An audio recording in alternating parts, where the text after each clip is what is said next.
Hello student, मैं Subhash sir स्वागत करते हैं सृष्टि यूपी बोर्ड टॉपर के ऑनलाइन प्लेटफॉर्म पर।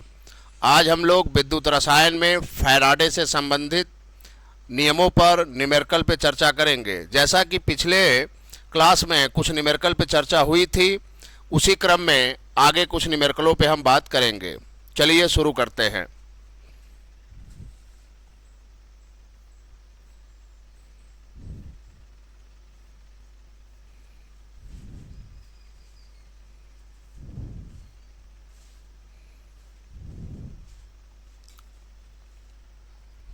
देखिए, हमारे पास न्यूमेरिकल है कि कितने एम्पियर विद्युत धारा सिल्वर नाइट्रेट के विलयन में 30 मिनट तक प्रवाहित किया जाए कि 25 ग्राम चांदी निक्षेपित हो जाए यदि आपका चांदी का तुल्यांकी भार 107.87 दिया है। ठीक है, तो देखिए क्वेश्चन में कुछ नहीं है, जैसा जैसा वो पूछ रहा है वैसे करते जाइए, जो वैल्यू दिया है उसको लिखते जाइए। चलिए शुरू करते हैं। सॉल्व। इस क्वेश्चन में पहले तो आपसे धारा पूछा, तो यानी हमें आई का मान निकालना है। ठीक है, लेकिन इससे पहले विलयन हमारा किसका है भाई? सिल्वर नाइट्रेट का। तो जब आप इसमें धारा प्रवाहित करेंगे तो ये अपने आयनों में वियोजित होगा। ठीक है, और जब हम तुल्यांकी भार निकालेंगे तो हमें इस बार निकालना नहीं है, तुल्यांकी भार हमारा गिवन है 107.87। ठीक है, 107.87। ठीक है, ग्राम पर तुल्यांक, ग्राम पर इक्विवेलेंट। ठीक है, अच्छा हमें धारा निकालनी है तो आई का मान निकालना है। कै मिनट तक प्रवाहित किया गया? टाइम है आपका 30 मिनट। टाइम कितना है भाई? 30 मिनट। ठीक है, लेकिन टाइम हमको चाहिए सेकंड में, तो 30 गुणे हम 60 का मल्टीप्लाई कर देंगे, 1800 सेकंड आ जाएगा। हमेशा टाइम सेकंड में रहेगा। कै ग्राम चांदी है? 25 ग्राम। तो W बराबर हमारा हो गया 25 ग्राम। और जैसा कि आप जानते हैं F की वैल्यू 96,500 कूलाम। F की वैल्यू कितना?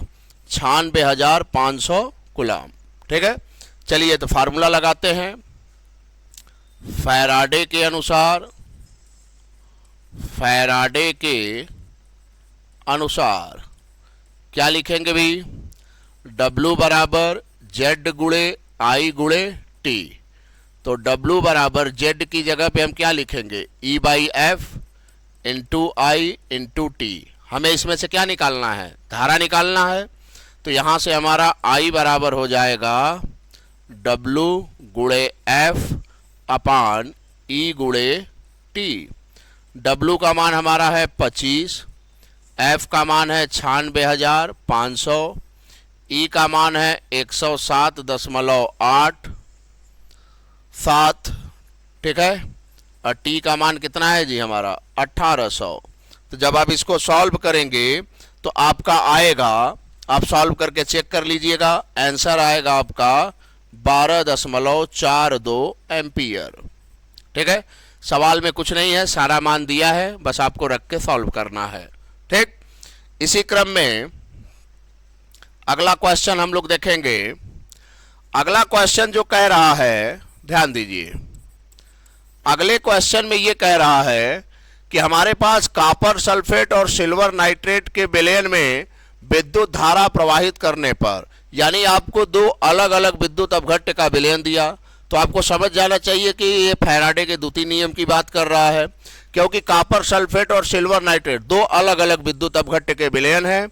इसमें धारा प्रवाहित करने पर एक निश्चित समय में कॉपर 0.35 ग्राम और सिल्वर 1.188 ग्राम।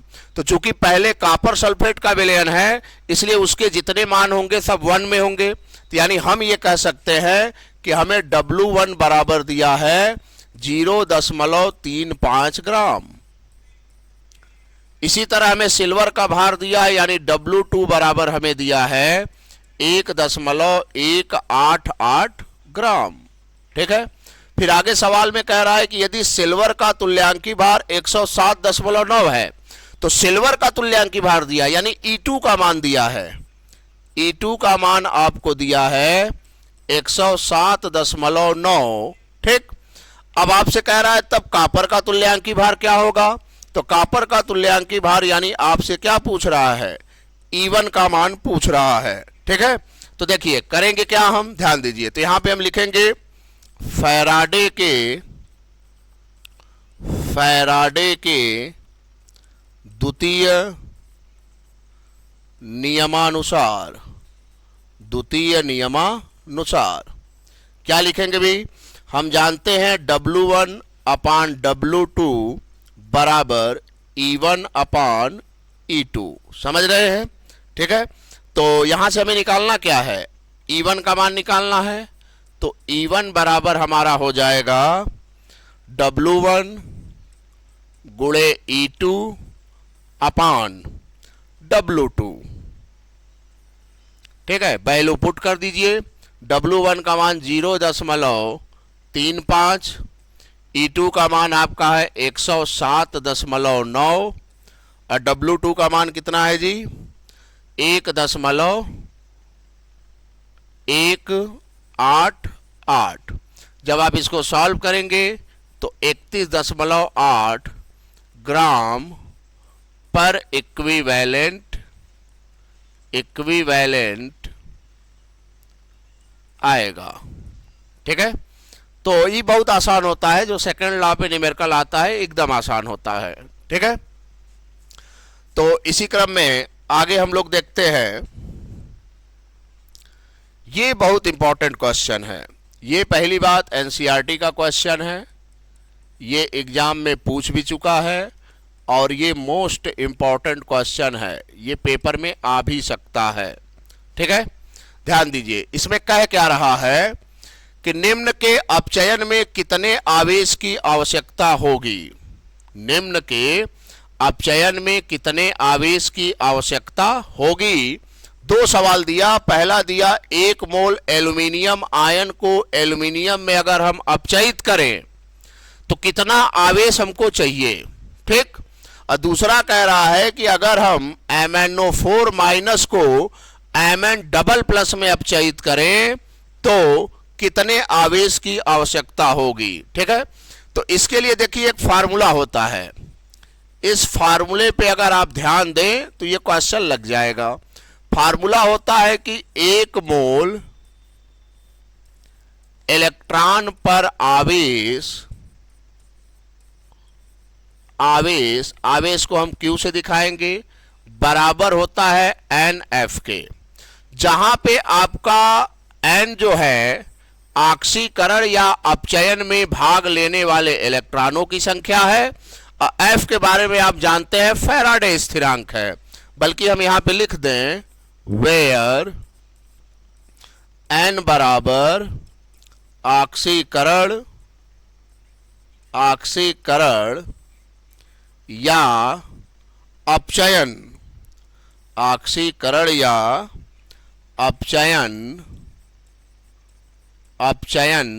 में प्रयुक्त इलेक्ट्रॉन की संख्या है। और F के बारे में आप जानते ही हैं फैराडे स्थिरांक। F बराबर क्या है, फैराडे स्थिरांक, जिसकी वैल्यू फिक्स होती है, आप पहले से जानते हैं 96,500 कूलम। ठीक है, इसी फार्मूले से हम इसको सॉल्व करेंगे। पहला देखिए कह क्या रहा है, पहला कह रहा है कि आपको एल्यूमिनियम आयन को एल्यूमिनियम में अपचयित करना है। तो आप थोड़ा सा ऑक्सीकरण और अपचयन की परिभाषा पे आइए। अपचयन तब होता है जब इलेक्ट्रॉन को ग्रहण किया जाता है और ऑक्सीकरण तब होता है जब इलेक्ट्रॉन को त्यागा जाता है। तो चूंकि यहां पे अपचयन की बात हो रही है तो यानी कंफर्म है कि ये इलेक्ट्रॉन ग्रहण करेगा। अब कितना इलेक्ट्रॉन ग्रहण करेगा वो डिपेंड करता है समीकरण के ऊपर। ठीक है, अब एल्यूमिनियम के ऊपर 3 प्लस चार्ज है, उसको एल्यूमिनियम में अपचयित करना है, यानी वो चार्ज हटाना है। तो बहुत आसान तरीका होता है। देखिए, आप दोनों तरफ का चार्ज देख लीजिए और उसको बैलेंस कर दीजिए। कैसे बैलेंस करेंगे? देखिए, इधर 3 प्लस चार्ज है और इधर कोई चार्ज नहीं है, 0 चार्ज है। अगर हम आवेश को बैलेंस करना चाहें, यानी दोनों तरफ इक्वल करना चाहें, तो आप 11th में पढ़े हैं कि आवेश को बैलेंस करने के लिए हम इलेक्ट्रॉन जोड़ते हैं, जिसमें एक इलेक्ट्रॉन का मतलब -1 के बराबर होता है। तो अगर हम इधर 3 इलेक्ट्रॉन जोड़ दे तो -3 हो जाएगा। तो -3 + 3 कट के क्या हो जाएगा जी? जैसे यहां पे 3 इलेक्ट्रॉन अगर हम जोड़ दें तो इसका मतलब ये -3 हो जाएगा, जिससे ये कैंसिल हो जाएगा और दोनों तरफ 0 बराबर 0 हो जाएगा और आवेश बराबर हो जाएगा। आप 3 इलेक्ट्रॉन इधर नहीं जोड़ सकते। अगर आप एल्यूमिनियम के साइड में 3 इलेक्ट्रॉन जोड़ते तो इधर +3 हो जाता, इधर -3 हो जाता। कहां इक्वल होता? ठीक है, आप हमेशा याद रखें कि एक इलेक्ट्रॉन बराबर -1 के होगा। क्लियर? अब देखिए, जब हम इलेक्ट्रॉन जोड़ लिए तो इससे हमें पता चल गया कि कितने इलेक्ट्रॉन जोड़ना पड़ेगा हमें अपचयन के लिए, 3। तो यहां से n की वैल्यू कितनी हो जाएगी? यहां से n की जो वैल्यू होगी हमारी 3 हो जाएगी। कितनी हो जाएगी भाई? 3। अपचयन में भाग लेने वाले इलेक्ट्रॉन की संख्या, तो हमने देखा 3 इलेक्ट्रॉन को ग्रहण किया है। तब हम यहां पे लिखेंगे अपचयन के लिए आवश्यक आवेश की मात्रा, यानी Q बराबर NF। तो N की वैल्यू आपने कितना निकाला भाई? 3। F का मान 96,500, मल्टीप्लाई कर दीजिए। 0 हो गया 0, ये 15 हुआ, 18 1 19 हुआ, 27 1 28 हुआ। इतने कूलाम की आवश्यकता आपको पड़ेगी। किस लिए? एल्यूमिनियम आयन को एल्यूमिनियम में अपचयित करने के लिए। दूसरा हमारा कह रहा है कि MnO4- को हमें अपचयित करना है Mn++ में। ठीक है? अब कहोगे सर यहां पे कैसे बराबर करेंगे? तो देखिए, आपको MnO4- को Mn++ में अपचयित करना है। क्या आपको पता है कि Mn के ऊपर चार्ज कितना है? नहीं मालूम है। आपको पता होता तब ना आप उसको 2+ चार्ज में अपचयित करते। तो इस सवाल में पहले आपका काम है कि आप पता करें कि इस Mn के ऊपर कितने चार्ज होंगे। अब वो पता करने का सबसे आसान तरीका है कि आप उसका ऑक्सीडेशन नंबर निकाल लें। ऑक्सीडेशन नंबर ही चार्ज को रिप्रेजेंट करते हैं। तो कैसे पता करेंगे? देखिए, हम पहले क्या करेंगे कि इसका ऑक्सीडेशन नंबर निकालेंगे। तो MnO4- में जब Mn का ऑक्सीडेशन नंबर निकालेंगे, इसको x मान लीजिए। ऑक्सीजन का -2 × 4 बराबर -1 के, तो मिला जुला के x बराबर +7 आएगा। x बराबर कितना आएगा? +7। तो इसका मतलब है कि इस Mn के ऊपर +7 चार्ज है। इस +7 चार्ज को हमें +2 चार्ज में बदलना है। तो वही तरीका मैंने बताया, दोनों तरफ का आवेश लिख लो और उसमें इलेक्ट्रॉन जोड़ के बैलेंस कर लो। कैसे? यहां पे Mn के ऊपर देखिए +7 चार्ज है और यहां पे Mn के ऊपर क्या चार्ज है? +2 चार्ज। अब बताइए किधर कितना इलेक्ट्रॉन जोड़े कि दोनों पक्ष बराबर हो जाए। और ये याद रखिएगा, एक इलेक्ट्रॉन -1 के बराबर होगा। तो अगर हम इधर 5 इलेक्ट्रॉन जोड़ दें, क्या इलेक्ट्रॉन जोड़ दे जी? 5 इलेक्ट्रॉन। तो 5 इलेक्ट्रॉन का मतलब -5 घट के किसका हो जाएगा? +2। तो +2 दोनों इक्वल हो गया। अगर आप 5 इलेक्ट्रॉन इधर जोड़ते तो ये 7 नहीं होता, -3 हो जाता। ठीक है? तो इसलिए हम इधर जोड़ेंगे। तो अब आपको पता चल गया कि n की वैल्यू क्या है। ठीक? तो जब आपको पता चल गया कि n की वैल्यू क्या है, तो यहां पे लिख दीजिए अपचयन के लिए आवश्यक आवेश की मात्रा, यानी Q बराबर, तो n की वैल्यू कितनी आ गई थी भाई? यहां पे 5। तो NF के बराबर होगा तो यानी 5 गुणे 96,500। ठीक है, तो गुणा कर दीजिए। 0 0 25, 30 दू 32, 45, 3 48। ठीक है, कूलाम।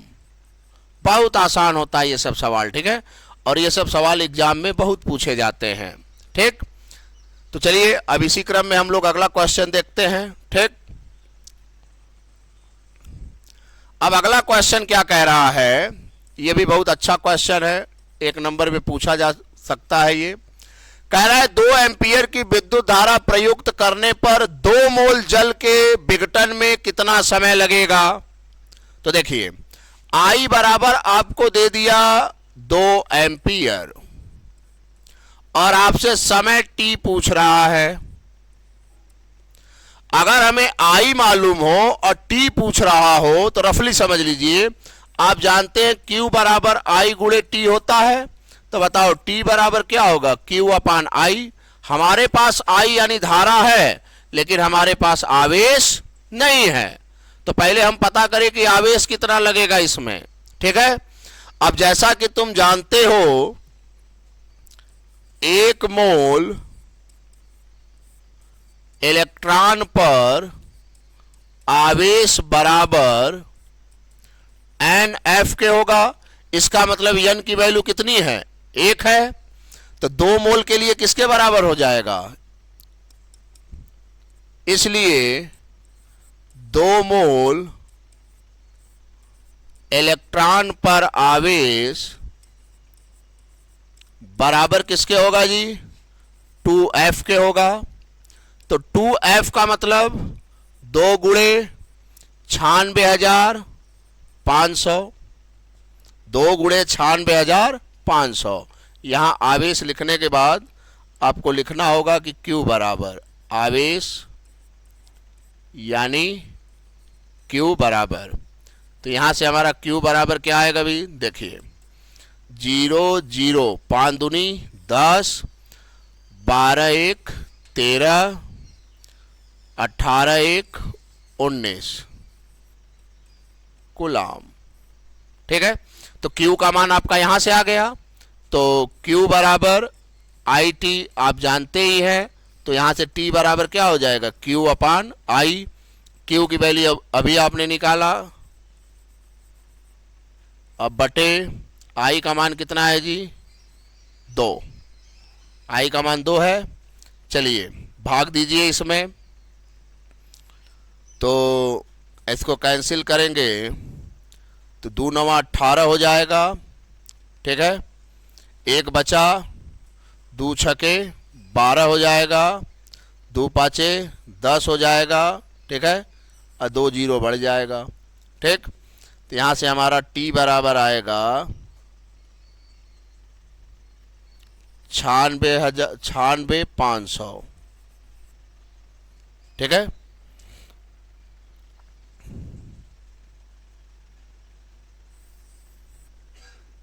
ये आपका आंसर हो जाएगा। ठीक, तो यही था आपका क्वेश्चन, यूनिट आप लगा लीजिएगा। ठीक है, चलिए तो बाकी क्वेश्चन हम लोग अगले क्लास में देखेंगे।